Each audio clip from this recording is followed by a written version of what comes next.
పాల సముద్రంలో అమృతం దిద్దామని దేవుళ్ళు రాక్షసులు మందగిరి గుట్ట మీద వాసుకి పామును గుట్టకు తాడు లెక్క జుట్టి చిలుకుతుంటే మందగిరి పర్వతం కింద పట్టు లేకుండా నీళ్ళల్ల పడబోతుంది. గప్పుడు విష్ణుమూర్తి కూర్మ అవతారం అంటే తాంబేల అవతారం ఎత్తి పర్వతానికి కింది పట్టు జారకుండా గట్టిగా ఉంచుతాడు. ఇప్పుడు గీ కథ ఎందుకు చెప్పాల్సి వచ్చిందంటే కూర్మ అవతారం గురించి ముచ్చట మీరు వినబోతున్నారు కాబట్టి.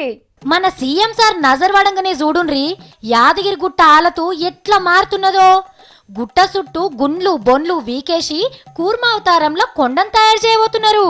అంటే తాంబేలు రూపంలో అన్నట్టు. మరి గిట్లనే ఎందుకు చేస్తున్నారయ్యా అంటే దేవత కాలంలో అమృతం కోసం దేవుళ్ళు రాక్షసులు కొండతోని సముద్రాన్ని చిలికేటప్పుడు అది కిందికి జారకుండా కొండను మోస్తాడు కూర్మ అవతారంలో ఉన్న విష్ణుమూర్తి. పురాణాలు శాస్త్రాలు అక్షరం ఇడవకుండా చదివిన సీఎం సారు తాంబేలు రూపంలో గుట్టను కట్టే కార్యం ముంగటేసుకున్నాడు. మనము 4 అంతరాలలో గుట్టను చూడబోతున్నాం. మొదటి అంతరంలో ఆఫీసులు, రెండో దాంట్లో అన్ని సౌలతులతోని భక్తులకు అర్రలు, ఇక మూడో దాంట్లో గర్భగుడి. ఇక గుట్ట మీదకి పోతందుకు 4 లైన్ల తొవ్వేస్తున్నారు. మీద 4 దిక్కులల్లా కట్టే 4 గోపురాలను చూడాలంటే మొగుల్ని చూసినట్టే ఉంటదట. అంటే గంత పొడుగుంటాయన్నట్టు. అట్లనే శిల్లం కల్లం కాకుండా పేలాల దుక్నాలన్నీ ఒకతాన్నే కడతారట.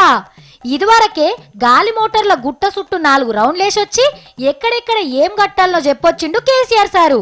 ఓ పారి చిన్నజీయర్ సాముల వారిని తీసుకుపోయి వాస్తు గుళ్ళు గోపురాల శాస్త్రాల ప్రకారం ఎట్లుండాలో చూపించుకున్నాడు.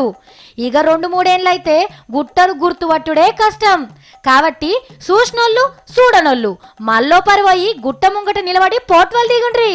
గప్పట్ల యాదగిరి గుట్ట గిట్లుండేది అని రేపటి పోరగాళ్ళకి చెప్పుకోవచ్చు.